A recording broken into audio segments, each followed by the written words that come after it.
Let's talk about the highest tax burden since the Second World War, shall we? The government is on course to oversee the biggest tax-raising parliament since records began. That's according to the Institute for Fiscal Studies analysis.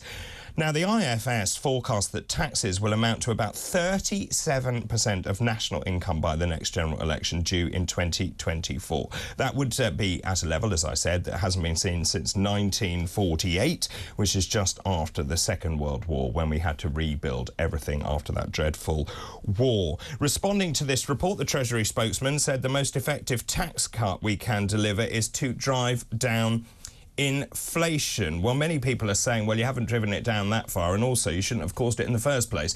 Is that a fair and representative thing to say? Well, joining me now is Ventre, who is Digital Campaign Manager at the Taxpayers Alliance. A very good morning to you. Good morning, David. Thank you for having me on. Absolute pleasure. This makes very sobering reading, doesn't it? The fact is that we have the biggest tax-raising parliament seen since the Second World War. I think people can feel that in their pocket. Again, this is on the eve of the Conservative Party conference. This isn't going to make great reading for Rishi Sunak and indeed the government. No, it certainly isn't. And I think this comes fairly fresh off the claims from the Chancellor that there is apparently no room for tax cuts, which, of course, is something that we would dispute. And I think a lot of hardworking families across the country would dispute too. Now, obviously, we're also hearing, there's another story which is in The Times this morning, Tories' shift to higher taxes may never be reversed. Why is that? Is it because government has got so gun-ho and very happy spending everyone's money, they're raking in more and more tax, they rather like it, they're going to keep the taxes there?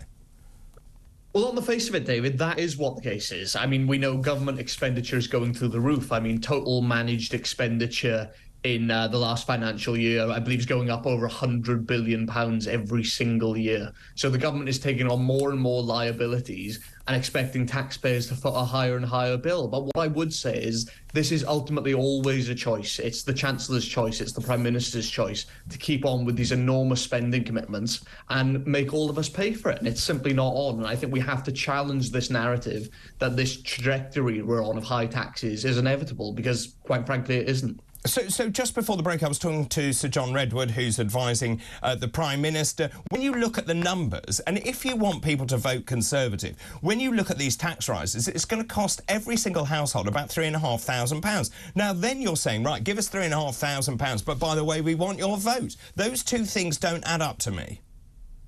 Exactly, and I think what we hear from the government, which is basically that we've supposedly got to batten down the hatches and just wait this out while we deal with high inflation, is just for the birds. I mean, the problem with that narrative is it places all the responsibility on us, on hardworking taxpayers, the people watching and listening today, to deal with this and to sort of dig deep in their pockets.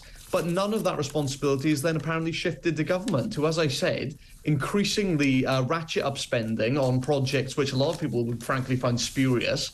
You know, whether that's increasing civil service headcount, whether that's enormous projects which are failing like HS2. And the government simply doesn't take any responsibility for that spending. And unfortunately, it's taxpayers who are expected to foot the bill for all this. It's ludicrous.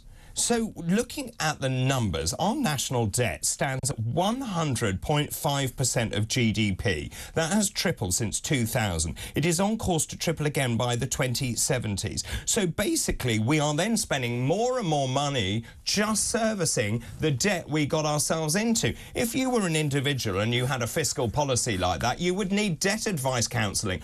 What on earth is going on with the government? How can they believe they can do this? Because they're paying off the debt, or they're servicing the interest only on the debt. We've got huge bills coming in, like the NHS, which simply isn't fit for purpose. It cannot continue like this. Well, no, exactly. And I think the debt interest itself, I believe that the spending for that is more than most government departments alone. It's absurd. And, you know, it's second to the NHS. That's right, yeah. So add to that as well all of the unfunded pension liabilities which the government is responsible for too, and that national debt is actually much higher even than it seems on the headline rates. So it feels like we're sort of in this spiral of really short-term thinking, and with the government thinking about how it can afford things which are coming up tomorrow, not in 5 years' time, in 10 years' time. And of course, the problem is only mounting. We're in this sort of snowball effect where taxpayers are supposed to take on more and more liability, and the problem is only going to get worse as years to come, unless there is a very necessary change of trajectory from a government, whoever that may be.